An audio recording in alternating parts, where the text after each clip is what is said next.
Yo, how's it going, everyone? This is Mitchell Mander here, and welcome to another review of the Pokemon Journeys series.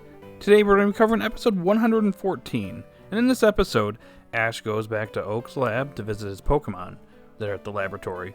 Also, Paul returns and has a battle with Ash. So how was this episode overall?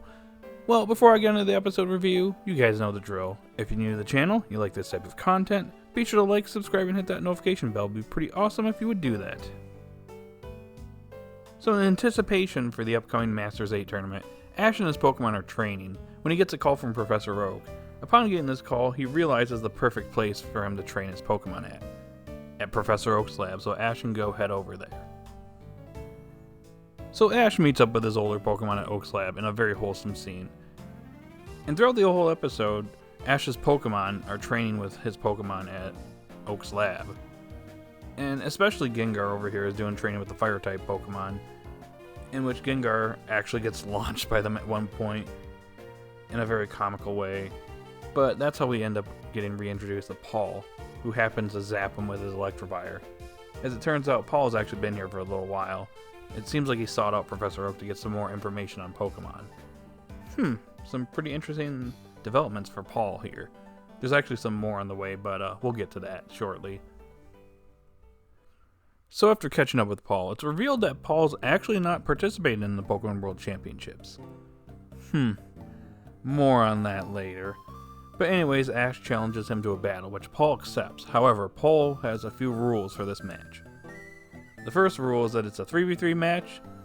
Second rule is that he can't switch out Pokemon in this said 3v3 match. And then lastly, he must only use Pokemon that he's planning on using in the Masters 8 tournament, in which Ash accepts all these rules. So Ash goes to gather his Pokemon, in which Gengar is training with the Fire-type Pokemon again, and it's revealed that he learned Will-O-Wisp. As Gengar bonded with the Fire-type Pokemon, it seemed like Gengar over here was in the process of learning a new move, in which he pulled it off. So yeah, Gengar now knows a Fire-type move. Neat. So anyways, we move on to the battle between Ash and Paul in this episode. So the battle begins with Ash taking out Lucario as his first Pokemon. On the other side, Paul takes out Gyarados as his first Pokemon, a Pokemon he's caught since the end of Diamond and Pearl, which I found to be pretty interesting. We're going to see this theme throughout this battle. But anyways, despite having a type advantage, Gyarados actually loses to Lucario. And I have to say, what the heck is Lucario made out of?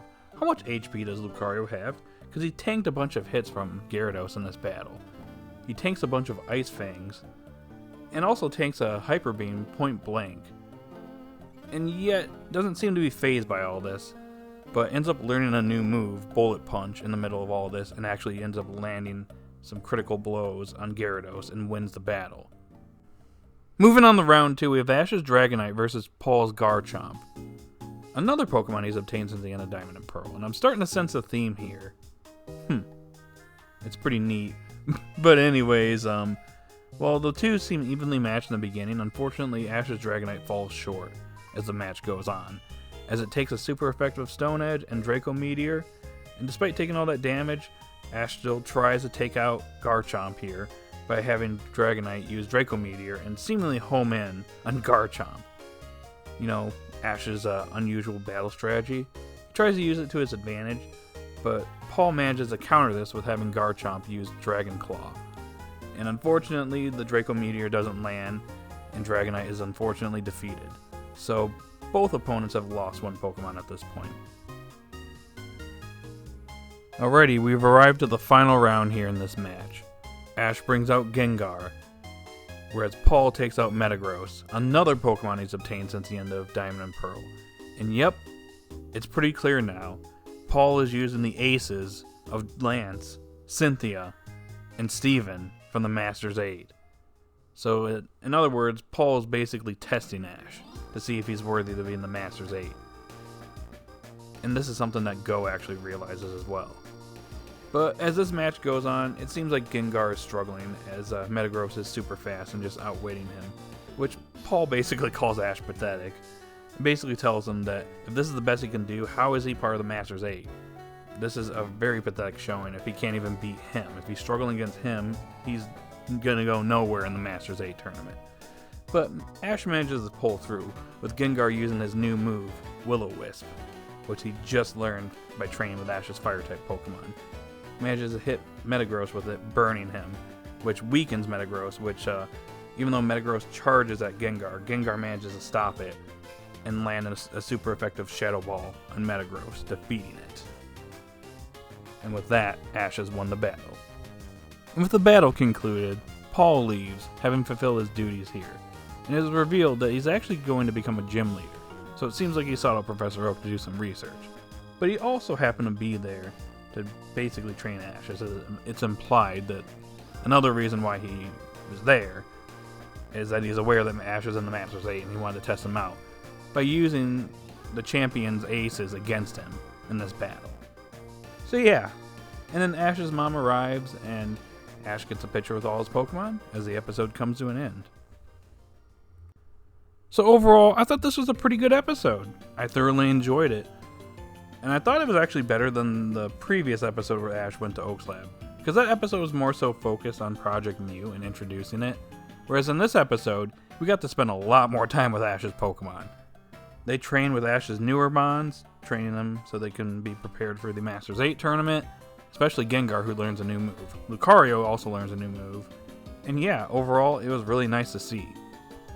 So the obvious highlight in this episode was the return of Paul, something we've been hyped about seeing for a while, since it was revealed back in the opening. And I have to say, for the most part, I'm satisfied here. I like that Paul has grown a lot since being a Diamond and Pearl, especially since the beginning of Diamond and Pearl. Like, he has the same personality, but he's a lot less harsh to his Pokemon. In fact, he's thanking them in this episode. It shows that, Ash is rubbing off on him, and he's becoming a better person overall. I mean, he's still got his personality. He calls Ash pathetic and calls him out during their match, which is in character for Paul. But I like that he's changed a lot. He's actually trying to learn more about Pokemon, seeking out Professor Oak for that reason. He's also going to become a gym leader, which is actually really cool to see. But I have to say, one thing that takes 1 point away from this episode is the fact that Paul shows no interest in participating in the Masters 8 tournament, or in the Pokemon World Championships. Like, really? Like, they kind of shrugged it off, and I have to say that kind of bothers me a little bit. He's a character that I think should have participated in the Pokemon World Championships. Like, him being like, oh, I don't care about the festivities, is kind of a lame excuse to not include him here. I mean, he's honestly one of Ash's, if not his strongest rival, along with Alon. So to see him not participate here is quite a disappointment. Like, it makes sense why Gladion's not here. He was obviously searching for his father. But with Paul, there's really no excuse. Like, I really feel like he should have participated. And in this episode, he proved that he is, like, a contender for the top 8. Like, he could have actually made it to the top 8 if he wanted to. He was giving Ash some trouble in this battle. So why not have him battle here? Like, it feels like a wasted opportunity, in my opinion. So I don't know, that was the one part of this episode that I did not like. Oh, and it's pretty much confirmed that Ash is not using any of his reserves for the Masters 8 tournament. Which, I was expecting that to happen, let's be honest. It wasn't going to happen. And if I'm being completely honest, I'm kind of let down by this, because I feel like Journeys could have done this. Like, even though I like some of his new Pokemon, and they have their own interesting personalities, with Pokemon Journeys bringing back older characters, you'd think that Ash's older Pokemon would show up and battle in Pokemon World Championship matches, but no. They decided not to take that route, and I have to say I'm kind of disappointed there. Like, I get it, you have newer Pokemon, you want them to shine, but at the same time, you have all these Pokemon that Ash could use at his disposal that are also really strong as well, and yet he doesn't use them at all. He doesn't call upon them. The only Pokemon that he used other than his Journeys Mons was Mr. Mime in that one episode back in early Journeys. And Mr. Mime's not even his Pokemon. So yeah, I don't know. A little disappointed here, but at this point I was not expecting him to use reserves in the Masters 8 tournament, since he's only facing off against 3 opponents in the Masters 8 tournament. Let's be honest, he's making it to the finals, so yeah. But anyways, guys, that's all I got for this episode review. So overall, this was a pretty great episode. I do have my nitpicks with it, but that doesn't take away from the episode. It's still another solid episode. So I'm going to give it an 8.5 out of 10. So what's up with Journeys lately? Journeys has been on a hot streak, where a lot of the episodes have been really solid lately. So hopefully this continues in the Masters 8 tournament, which starts next week. So in the comment section down below, post your thoughts. What do you think of this episode? Did you love it? Did you hate it? What do you think about the return of Paul? Do you think he was handled well? Or do you think there should have been more done here? Post your thoughts in the comment section down below. And if you're new to the channel, be sure to like, subscribe, and hit that notification bell. And guys, have a good day or night wherever you're at, and I'll see you all later.